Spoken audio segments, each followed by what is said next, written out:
السلام علیکم ورحمۃ اللہ وبرکاتہ۔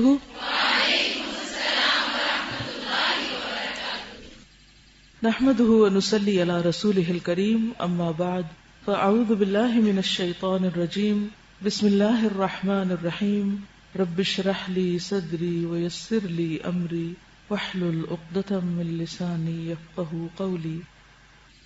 یہ بتائیے کہ آپ لوگوں نے کچھ ریسرچ کی کل؟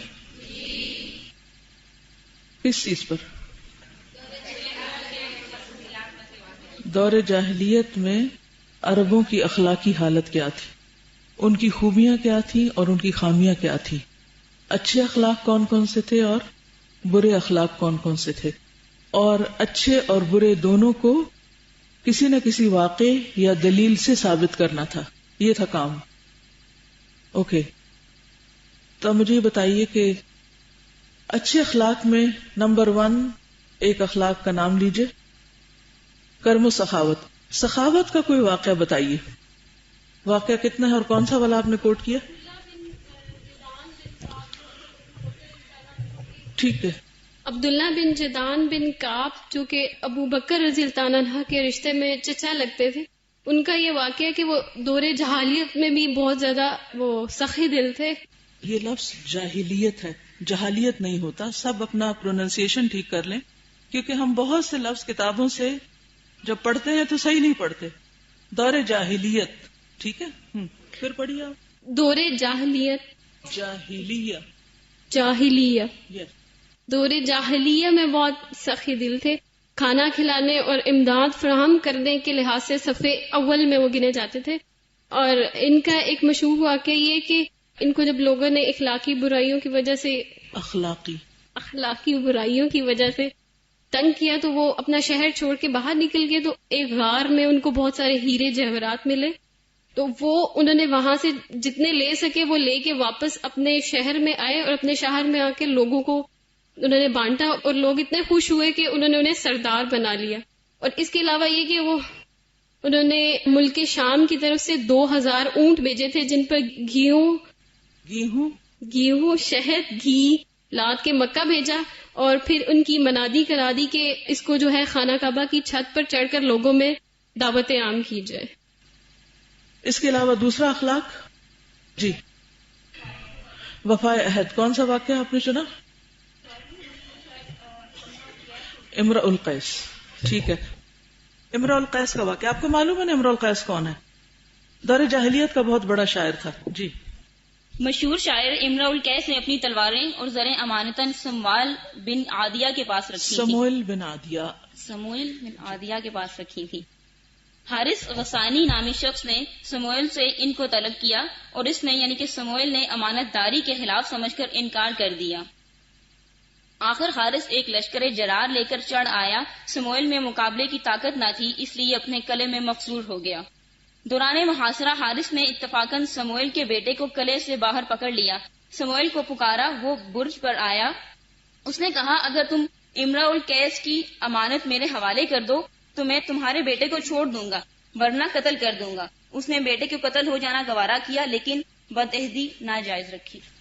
شاباش، گڈ۔ اس واقعے سے کیا پتہ چلتا ہے کہ عربوں کے اندر کس قسم کی عہد کی پابندی یا امانت داری تھی دور جاہلیت میں بھی؟ جی، انی بیٹے کی جان دینا گوارا کر لی لیکن اپنا عہد نہیں توڑا۔ لیکن اس سے آپ اندازہ لگائیے کہ جب نبی صلی اللہ علیہ وسلم کو سب سے زیادہ امانت دار کہا گیا تو اس کا پھر کیا معنی ہوگا؟ اس کے علاوہ کوئی اور اچھا اخلاق؟ جی، شجاع نہیں ہوتا، شجاعت اور بہادری۔ اوکے، اب سر زبیان ناٹ دیبان۔ وہ حد سے زیادہ بہادر تھے، خطرات سے بے خوف تھے اور لڑائی کو کھیل کود سے زیادہ وقت نہ دیتے۔ مثلاً ابس اور زبیان کی لڑائی کا واقعہ، جس میں ہوا یوں کہ دونوں قبیلوں کے 2 گھوڑے داجس اور غبرا کا باہمی مقابلہ تھا۔ اس میں ایک فریق کے گھوڑے نے قواعد کی خلاف ورزی کی اور لڑائی ہو گئی، اور یہ لڑائی پورے 40 برس تک رہی۔ یہی وہ جذبہ تھا جس کی ذرا سی اصلاح سے جہاد کا شدید شوق ان میں بیدار ہوا، اور وہ دنیا کی اقوام اور سلطنتوں کے مقابلے میں تنے تنہا کھڑے ہو گئے۔ یہ جو جہاں تک جنگوں کی بات ہے تو یہ تو خیر بڑی بات ہے ابس اور زبیان کے، اتنی چھوٹی چھوٹی بات پہ لڑائی شروع ہو جاتی تھی کہ اگر کوئی ایک قبیلہ کہتا کہ ہمارے درخت سے چڑیا اڑ کر تمہارے پہ کیوں گئی، تو اس پہ بھی لڑ پڑتے تھے اور لڑائی بھی کرتے اور ساتھ سخاوت بھی کر رہے ہوتے تھے. مثلا طبان جو ایک یمنی تھا، اس کے بیٹے کو اہل یثرب نے مار دیا تھا.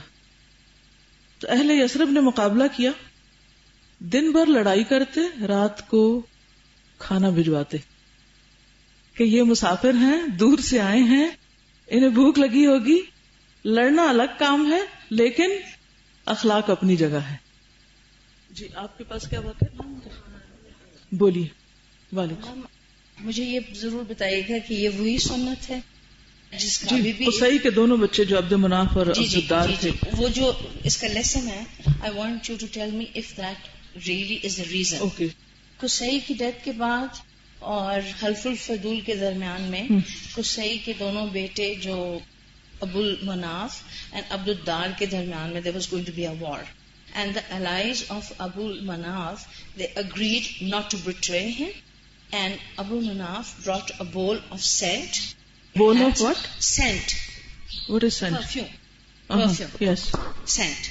Scent. Yes. Okay. And they dipped their hands, all of them, in it, and then they rubbed their hands on the Kaaba. Yes. And solemnized the oath. So, any one of us who's gone to Kaaba and put to the perfume, Qibla, and you have that particular beautiful smell. Yes. So is it the same thing that continues? بہت ساری روایات اسی طرح چلی ہیں، جیسے کعبہ کے اوپر پردہ ڈالنے کی اور کعبہ کو دھونے کی اور کعبہ کو خوشبو لگانے کی. یہ دور جاہلیت میں ہی شروع ہوئی تھی. May be I am not sure but they started at that time. مختلف طریقوں سے یہ عہد کیا کرتے تھے، اور اس میں خوشبو میں ہاتھ ڈال کر عہد کرنے کا مطلب یہ تھا کہ آئندہ ہم آپس میں ایک دوسرے کے ساتھ اتفاق اور اتحاد سے رہیں گے. ہوا یہ تھا کہ قصی جو تھا وہ تو اس میں بہت زبردست لیڈرشپ کوالٹیز تھی.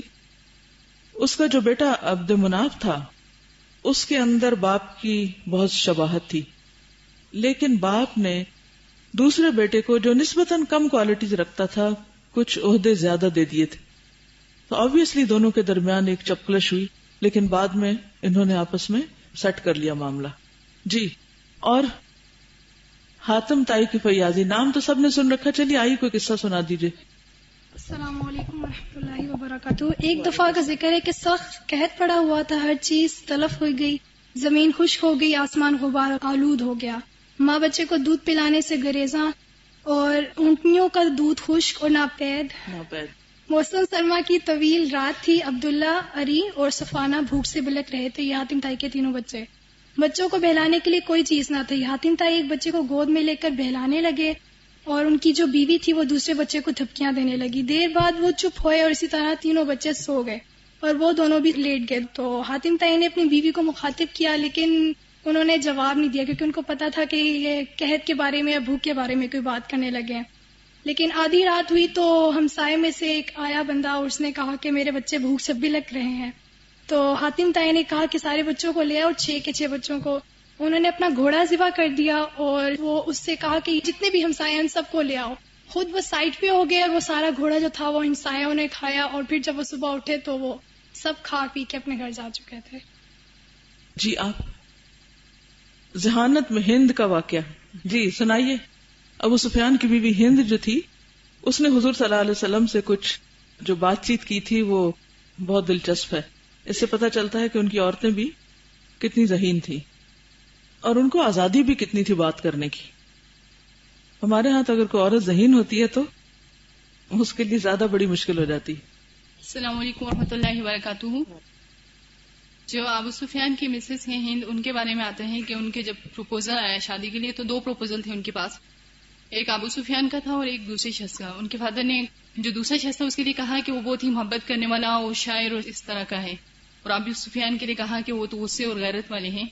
تو انہوں نے کہا کہ میں جو غصے والا اور غیرت والا ہے اس کو چوز کرتی ہوں. انہوں نے کہا کہ جو شاعر ہے اور محبت کرنے والا ہے تو وہ تو ہمیشہ میرے پاس ہی بیٹھا رہے گا، مجھ سے محبت کرتا رہے گا اور شاعری کی باتیں کرتا رہے گا. تو انہوں نے کہا کہ ابو سفیان کو اس لیے کہ غصے اور غیرت والے ہیں تو وہ کوئی کام بھی کریں گے، کہ یہ نہیں ہو کہ میری بیوی دوسروں کی طرف دیکھتی رہے. تو اس سے پتہ چلتا ہے کہ ان کی ذہانت کتنی زیادہ تھی اور اب تو اتنے زیادہ ذہین تھے کہ انہیں اپنے گھوڑے کے جو نسب تھے وہ تک یاد تھے. تو یہ ان کی ذہانت میں ملتا ہے. السلام علیکم.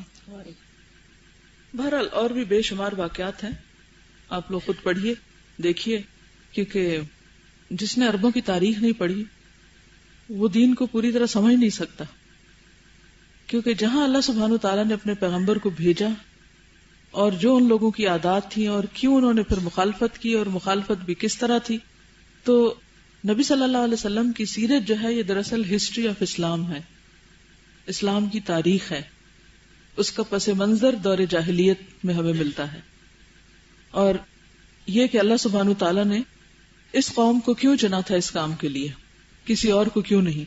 حالانکہ اس وقت مدینہ میں اہل کتاب کے علماء بستے تھے، ان میں سے کسی عالم کو چن لیا جاتا. ایک طرف ایران کی بہت بڑی سلطنت تھی، ایرانی حکومت تھی، وہاں علم، ہنر، فن، مہارتیں بے شمار تھی لوگوں کے پاس، ان میں سے کسی کو چن لیا جاتا.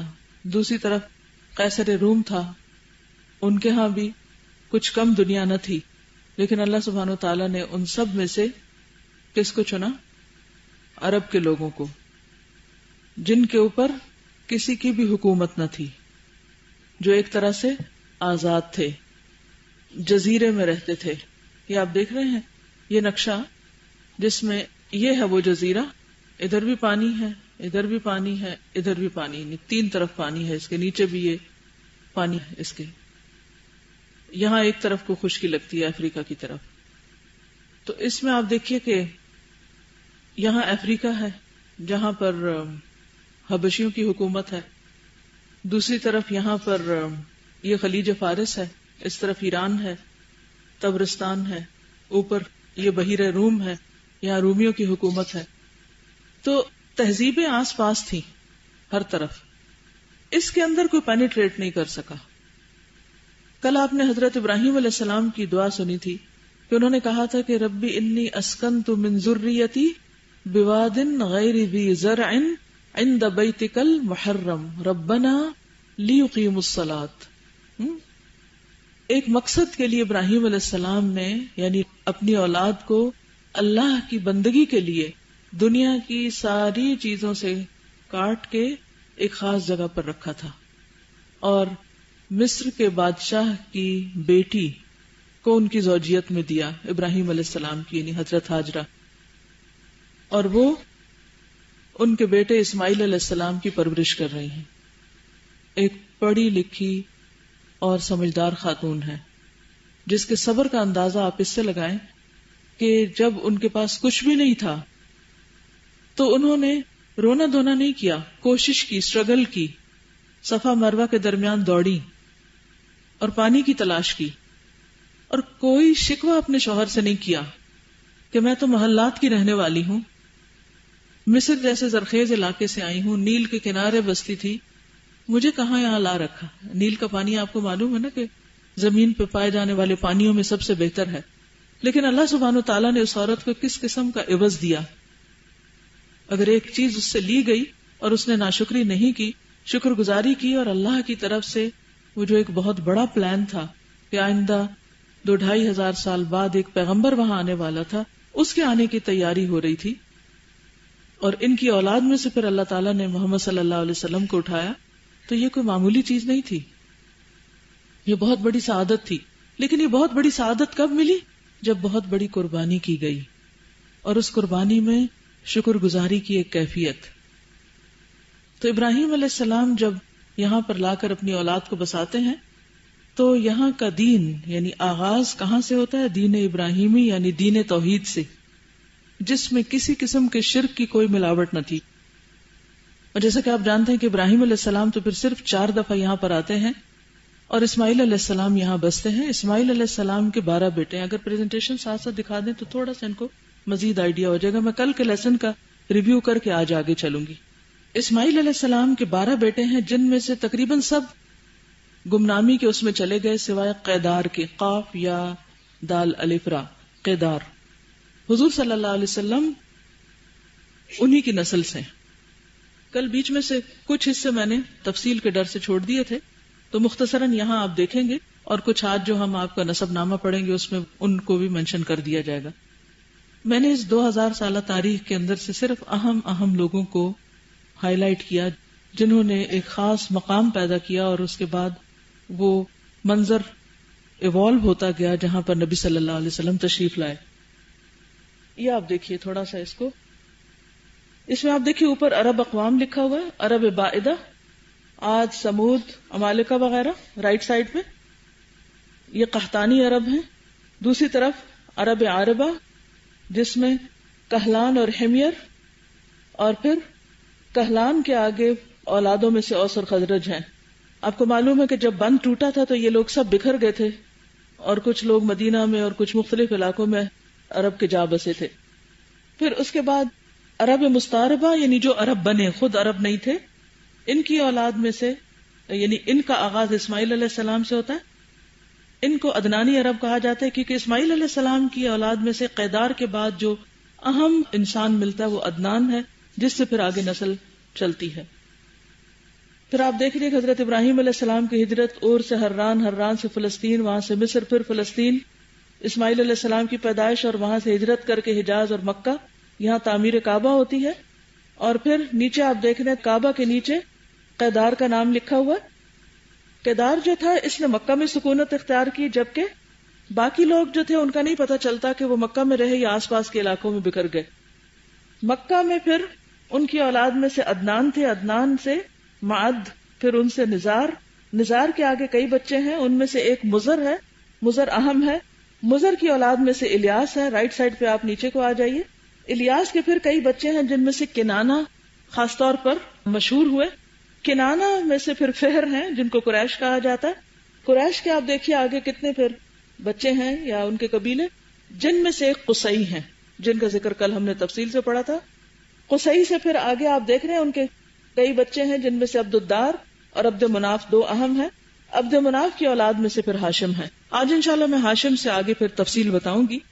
اور پھر عبد المطلب اور عبداللہ اور محمد صلی اللہ علیہ وسلم. اوپر وہ ابراہیم علیہ السلام ہے اور یہاں دوسرے اینڈ پر محمد صلی اللہ علیہ وسلم ہے. بیچ میں یہ سارے لوگ آتے جاتے رہے ہیں, لیکن سوچنے کی بات یہ ہے کہ ابراہیم علیہ السلام, اسماعیل علیہ السلام, ہاجرہ رضی اللہ تعالی عنہا, اور پھر خاص طور پر محمد صلی اللہ علیہ وسلم, اور پھر بیچ بیچ میں بھی جو اہم شخصیات ہیں, ان سب کی اہمیت کس بنا پر ہے؟ ان سب کے اندر ایک خاص کوالٹی ہے اگر آپ دیکھیں تو, جن کی بنا پر اللہ نے ان کو چنا ہے. لوگ تو ہزاروں لاکھوں کی تعداد میں ان بٹوین آئے ہیں, لیکن جن کو چنا گیا ان کی کوالٹیز کیا تھیں. اس کو آگے ذرا جھلک دکھا دیجئے, حران دکھانا چاہ رہے تھے. یہ آپ دیکھ رہے ہیں تینوں طرف پانی جزیرۃ العرب کے. یہ یمن ہے نیچے, کیونکہ آج یمن کا ذکر بہت دفعہ آئے گا تو آپ کو پتا ہونا چاہیے کہ مکہ وہ سامنے مکہ جدہ کے پاس یہ یمن ہے. یہ صنعاء ہے, یہاں پر ایک کلیسا بنا تھا جس کے بعد وہ فیل کا واقعہ پیش آیا. ٹھیک ہے, یہ یہاں سے تھوڑا سا پار کرتے ہیں تو ادھر ایتھیوپیا ہے جہاں آپ کی انگلی اس وقت, یہ حبشہ ہے. تو حبشیوں نے کئی دفعہ یمن پر, صنعاء پر, ان علاقوں پر حکومت کی ہے. اس کا ذکر بار بار اب آئے گا تو آپ کو پتا ہونا چاہیے کہ کون کدھر سے آ رہا ہے. پھر اس کے بعد آپ دیکھیے کہ یہ اوپر چلے آئیے تو یہاں مکہ ہے, یہ مکہ ہے. ٹھیک ہے, تو جب وہ ہاتھیوں کا لشکر آیا تھا نا تو یہ صنعاء سے چل کر ادھر اوپر مکہ کی طرف آیا تھا. نیچے طائف ہے ساتھ ہی, آپ دیکھ رہے ہیں گولدارا وہیں اسی کے ساتھ. ٹھیک ہے, اور پھر آگے جا کے مدینہ ہے اوپر, یہ مدینہ ہے. اور یہ سارا جزیرۃ العرب ہے جس میں قوم عاد جو تھی اس طرف تھی, یہ جو خالی ہے نا الرب الخالی, جہاں ابھی کچھ آبادی نہیں, کہاں نہیں ہے کچھ بھی. عمان کے ساتھ آپ دیکھیے نا ادھر لیفٹ پہ کچھ ہے, یہ کچھ بھی نہیں. یہاں ریت ہے صرف, یہاں قوم عاد دفن ہے. ٹھیک ہے, سمود جو تھے وہ اوپر کی طرف تھے, اوپر, اور جارڈن کی طرف لوط تھے, قوم لوط اوپر جارڈن. ٹھیک ہے, وہ جو ڈیڈ سی ہے نا وہ کونا لگ رہا ہے وہاں اوپر اسرائیل کے ساتھ کونے پہ, یہاں سے یہ اسرائیل ہے نا, اس کے نیچے آپ آئیے نا یہاں, جی دوسری طرف ادھر تو ایجپٹ آ جاتا ہے, وہ بحر احمر ہے. جی یہ ڈیڈ سی اس طرف کو آگے. اوپر عراق ہے جہاں سے ابراہیم علیہ السلام آئے تھے. ٹھیک ہے, عراق, اور یہاں اس طرف کوفہ ہے, دوسری طرف اس طرف. اوکے, پھر یہاں بصرہ, یہ کویت ہے آج کل بصرہ کے قریب, بحرین, دبئی, ابو ظہبی اس طرف ہے, اور یہ عمان, اور یہ اس اینگل پہ ذرا سا عمان سے اوپر جانا تو العین اور یہ شارجہ. پھر اس طرف آگے ایران ہے، یہ آپ دیکھیے، یہاں فارس کی حکومت اس طرف تھی اور کسرا کی اس طرف تھی، نیچے حبشہ تھے اس طرف، ٹھیک ہے. اور یہ آپ دیکھ رہے ہیں تینوں طرف پانی ہے، بس وہاں تھوڑی سی ایک طرف خشکی سے ملتے ہیں. اس پانی کے اندر ہونے کی وجہ سے فائدہ یہ تھا کہ کناروں پر تو کبھی حبشیوں نے آ کے حکومت کی، ادھر سے جو ایران کے قریب قریب علاقے تھے جیسے بحرین ہے اور کچھ اور علاقے ہیں، یہاں پر مجوسی مذہب کے کچھ اثرات ہمیں ملتے ہیں ایرانیوں کی وجہ سے، کیونکہ ایران کا سرکاری مذہب جو تھا وہ مجوس تھا، یعنی مجوسی تھے، زوراسٹرینز تھے، آگ پرست. لیکن خاص طور پر یہ علاقہ جہاں مکہ اور مدینہ وغیرہ ہے، یہ اتنے آزاد رہے ہیں کہ کسی اور کا انفلوئنس نہیں ہوا. ابراہیم علیہ السلام نے بھی لا کے اس لیے یہاں بسایا کہ ایک صحرا ہے، بے آب و گیا ہے، کوئی نہیں، کوئی اثرات نہیں، کوئی پولوٹیڈ علاقہ نہیں ہے، کسی بھی قسم کی کوئی پولوشن نہیں وہاں. اور پھر اللہ تعالیٰ نے جب تک حضور صلی اللہ علیہ وسلم کو یہاں پر اٹھایا، اس علاقے کو دوسروں کی دستغرس اور یلغار سے پاک ہی رکھا. صرف حج کرنے لوگ آتے تھے کیونکہ وہاں پر کوئی خاص اٹریکشن نہیں ہوتی تھی، اس لیے آتے اور چلے جاتے تھے واپس. تو صرف لوکل کچھ ٹرائبز جو تھے وہ رہتے تھے، جن میں سے خاص طور پر قریش. ٹھیک ہے، تو ہم آج انشاءاللہ دیکھیں گے کہ قصی کا کیا کردار ہوا مکہ کی آبادی میں، اور کس طرح اس نے قبیلے کو اکٹھا کیا، اور کس طرح آگے پھر مزید کام ہے. تھوڑا سا آگے یہ آپ دیکھ رہے ہیں حران، یہ سیریا شام ہے یہ، اور یہ حران کا علاقہ ہے اوپر، وہ گول دارا جہاں لگا یہ یہاں، ٹھیک ہے. اور اس میں آگے ادنا ہے، یہ ٹرکی ہے. میں نے یہ سارا بائی روڈ سفر کیا، یہاں سے یہ حران اور پھر سیریا اور حلب اور آگے ڈماسکس اور پھر جارڈن، ان سارے علاقوں کو دیکھنے کا اتفاق ہوا ہے. اور مقصد بھی یہی تھا کہ قرآن پاک کو اچھی طرح سمجھا جائے کہ جن جن علاقوں کا ذکر آتا ہے خاص طور پر قرآن پاک میں، ان کو اپنی آنکھوں سے دیکھا جائے تو وہ ایک فیلنگ اور طرح ہوتی ہے نا، ایک سمجھ بھی اور طرح آتی. تو اگر انسان جان نہ سکے تو نقشہ ضرور جاننا چاہیے کہ کون سی چیز کہاں واقع ہے، کہاں کی بات ہو رہی، کیونکہ ورنہ تو ہوا میں باتیں ہوتی رہی. میں کہوں گی کہ وہ یمن سے ہاتھیوں کا ایک لشکر ہے تو آپ کہیں گے یمن کہاں ہے، تو وہ نیچے کی طرف ہے، ٹھیک ہے. اور پھر ایران کے بعد آگے پاکستان لگتا ہے اور ہم اس طرف کو آ جاتے ہیں، یعنی ہم مشرق کی طرف. ہم باقاعدہ شروع کرتے ہیں آج کا لیسن. الحمد للہ وکفا وسلام علی عبادہ الذین اصطفیٰ. حضرت ابراہیم علیہ السلام جب حضرت ہاجرہ کے ساتھ ہجرت کر کے مکہ پہنچے تو ان کے بیٹے اسماعیل علیہ السلام نے مکہ میں توحید کا آغاز کیا. خود بھی توحید پر تھے، ان کی اولاد بھی، اور تقریباً 2000 سال تک لوگ توحید پر ہی رہے. اس کے بعد جب بنو خزاعہ نے جرہم کو بھگا کر مکہ پر قبضہ کیا تو ان کا ایک سردار تھا عمرو ابن لحی. عمرو ابن لحی وہ بھی دیگر سرداروں کی طرح بہت سخی، مالدار اور بہت زبردست پرسنالٹی کا مالک تھا. لوگوں کے ساتھ بہت عمدہ اخلاق سے پیش آتا، اس لیے اس کی کوئی بات ٹالی نہ جاتی تھی. اس کا بس ایک دفعہ کوئی بات کہنا کافی ہو جاتا تھا. تجارت کی غرض سے شام کی طرف گیا جو ارض انبیاء ہے. شام کا لفظ جب ہم بولتے ہیں تو خالی سیریا نہیں موجودہ، بلکہ اس میں اردن، فلسطین اور یہ سارے علاقے آتے ہیں. جب وہاں پر وہ گیا تو اس نے وہاں کے لوگوں کو دیکھا کہ وہ بتوں کو پوجتے ہیں. پوچھا یہ کیا کرتے ہو؟ کہا کہ یہ ہمیں اللہ کے قریب کرتے ہیں.